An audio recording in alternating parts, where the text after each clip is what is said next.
45 दिन तक चली भीषण जंग, हजारों मौतें, तबाही और पूरी दुनिया की अर्थव्यवस्था को हिला देने वाले संकट के बाद जब अमेरिका और ईरान के बीच 2 हफ्ते के सीजफायर का ऐलान हुआ तो दुनिया ने राहत की सांस ली दोस्तों। लेकिन अब सवाल ये उठ रहा है कि क्या ये सच में सीजफायर है या सिर्फ एक रणनीतिक धोखा, क्योंकि जमीन पर जो हालात दिख रहे हैं वो किसी भी तरह से शांति की तरफ इशारा नहीं करते, बल्कि इसके उलट ये दिखाते हैं कि युद्ध अभी जारी है और शायद पहले से ज्यादा खतरनाक रूप ले चुका है। नमस्कार, मैं हूं तमन्ना और आप देख रहे हैं द संकेत लाइव। आज हम इस पूरे घटनाक्रम को गहराई से समझाएंगे और समझेंगे कि आखिर ये सीजफायर क्यों सवालों के घेरे में, और कैसे एक तरफ बातचीत की तैयारी हो रही है तो दूसरी तरफ हमले तेज हो रहे हैं, और कैसे इसका असर सिर्फ मध्य पूर्व तक सीमित नहीं बल्कि पूरी दुनिया, खासकर भारत की अर्थव्यवस्था और आम आदमी की जेब पर पड़ने वाला है दोस्तों। तो सबसे पहले बात करते हैं उस घटना की जिसने एक तथाकथित सीज फायर की सच्चाई को पूरी तरह उजागर कर दिया, जब ईरान ने सऊदी अरब की ईस्ट वेस्ट ऑयल पाइपलाइन पर ड्रोन और मिसाइल से हमला कर दिया। ये हमला केवल एक सैन्य कार्रवाई नहीं बल्कि एक बड़ा रणनीतिक संदेश था, क्योंकि ये पाइपलाइन सऊदी अरब की ऊर्जा सुरक्षा की रीढ़ मानी जाती है और इसके जरिए हर दिन लगभग 70 लाख बैरल तेल यनबू पोर्ट तक पहुंचाया जाता है। और सबसे अहम बात यह है दोस्तों कि ये पाइपलाइन इसलिए बनाई गई थी ताकि स्ट्रेट ऑफ हॉर्मुज को बाईपास किया जा सके, यानी अगर हॉर्मुज में संकट आए तो भी तेल की सप्लाई जारी रहे। लेकिन अब जब इसी वैकल्पिक रास्ते को निशाना बनाया गया तो इसका मतलब साफ है दोस्तों कि ईरान ये दिखाना चाहता है कि वो हर स्थिति में वैश्विक तेल सप्लाई को प्रभावित कर सकता है।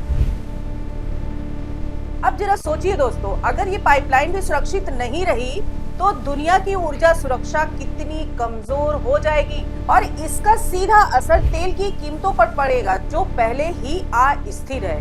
अब अगर हम इस पूरे घटनाक्रम को थोड़ा और व्यापक नजरिए से देखें दोस्तों, तो पाएंगे कि ये सिर्फ एक सैन्य टकराव नहीं बल्कि एक बहुस्तरीय युद्ध है, जिसमें सैन्य रणनीति, आर्थिक दबाव, कूटनीति और मनोवैज्ञानिक खेल सब कुछ शामिल है।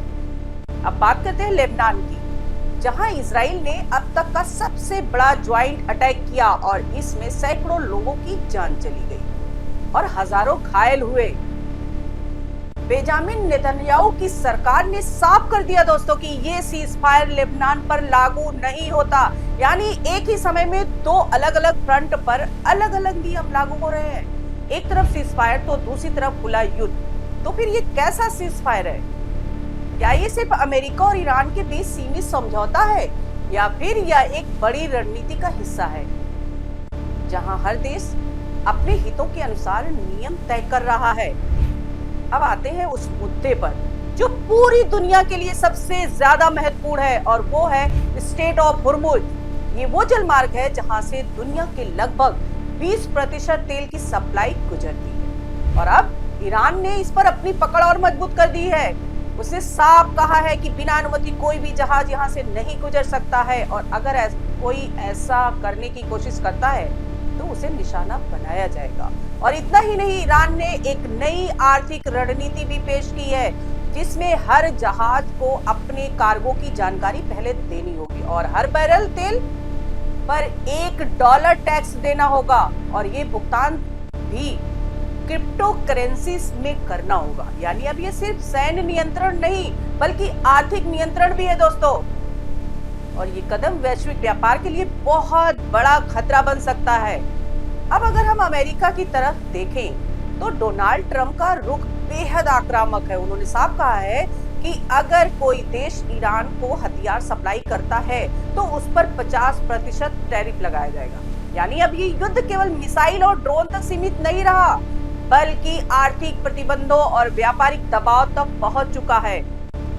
वहीं जेडी वैंस ने भी चेतावनी दी है कि अगर ईरान बातचीत में भी ईमानदारी नहीं दिखाता तो अमेरिका के पास सैन्य और आर्थिक दोनों तरह के विकल्प मौजूद हैं और वो किसी भी समय उनका इस्तेमाल कर सकता है। अब यहाँ एक दिलचस्प विरोधाभास देखने को भी मिलता है दोस्तों। एक तरफ अमेरिका बातचीत की बात कर रहा है तो वहीं दूसरी तरफ धमकी भी दे रहा है और तीसरी तरफ सैन्य कार्रवाई भी जारी है। तो क्या ये सीज फायर सिर्फ समय खरीदने की रणनीति है या दोनों पक्ष अपनी अपनी ताकत को फिर से संगठित कर रहे हैं ताकि आगे और बड़ा हमला किया जा सके? अब अगर हम ईरान की शर्तों को देखें तो वो भी काफी सख्त है और ईरान चाहता है कि अमेरिका भविष्य में कोई हमला ना करे, होर्मुज पर उसका नियंत्रण बना रहे और यूरेनियम संवर्धन के अधिकार को मान्यता मिले, सभी आर्थिक प्रतिबंध हटाए जाए और युद्ध से हुए नुकसान की भरपाई की जाए। यानी ईरान बिना ठोस गारंटी के पीछे हटने को तैयार नहीं है। वही अमेरिका चाहता है कि ईरान पूरी तरह से अपने परमाणु कार्यक्रम को खत्म करे और यूरेनियम एनरिचमेंट बंद करे। अब इन दोनों की मांगों को देखें तो साफ है ये टकराव सिर्फ जमीन या समुद्र पर नहीं बल्कि विचारधारा और रणनीति का भी है और यही वजह है कि ये सीजफायर बेहद नाजुक स्थिति में। और अब सवाल ये है कि इसका असर आम लोगों पर क्या पड़ेगा। सबसे पहला असर तेल की कीमतों पर पड़ेगा। अगर होर्मुज में तनाव बढ़ता है तो तेल की सप्लाई बाधित होगी और पेट्रोल डीजल के दाम बढ़ेंगे। और दूसरा असर गैस की कीमतों पर पड़ेगा जिससे घर का बजट बिगड़ेगा। और तीसरा असर वैश्विक व्यापार पर पड़ेगा क्योंकि ये जलमार्ग दुनिया के सबसे व्यस्त व्यापारिक रास्तों में से एक है। और चौथा असर भारत जैसे देशों पर पड़ेगा जो अपनी ऊर्जा जरूरतों के लिए आयात पर निर्भर है। और पांचवा असर ये होगा कि वैश्विक अर्थव्यवस्था में अनिश्चितता बढ़ेगी जिससे शेयर बाजार और निवेश पर भी असर पड़ेगा। और अब अंत में सबसे बड़ा सवाल यही है दोस्तों कि क्या सच में शांति की शुरुआत है या सिर्फ एक बड़ा तूफान आने से पहले की खामोशी? क्या ये सीजफायर टिक पाएगा या फिर आने वाले दिनों में एक और बड़ा युद्ध देखने को मिलेगा? और सबसे अहम, क्या दुनिया इस संकट के लिए तैयार है या फिर हम एक ऐसे संघर्ष की ओर बढ़ रहे हैं जिसका असर आने वाली पीढ़ियों तक महसूस किया जाएगा? तो दोस्तों, आप इस पूरे घटनाक्रम को कैसे देखते हैं? क्या ये सीजफायर है या सिर्फ एक रणनीतिक खेल? अपनी राय कमेंट्स में जरूर बताइएगा। आज के लिए इतना ही। नमस्कार दोस्तों।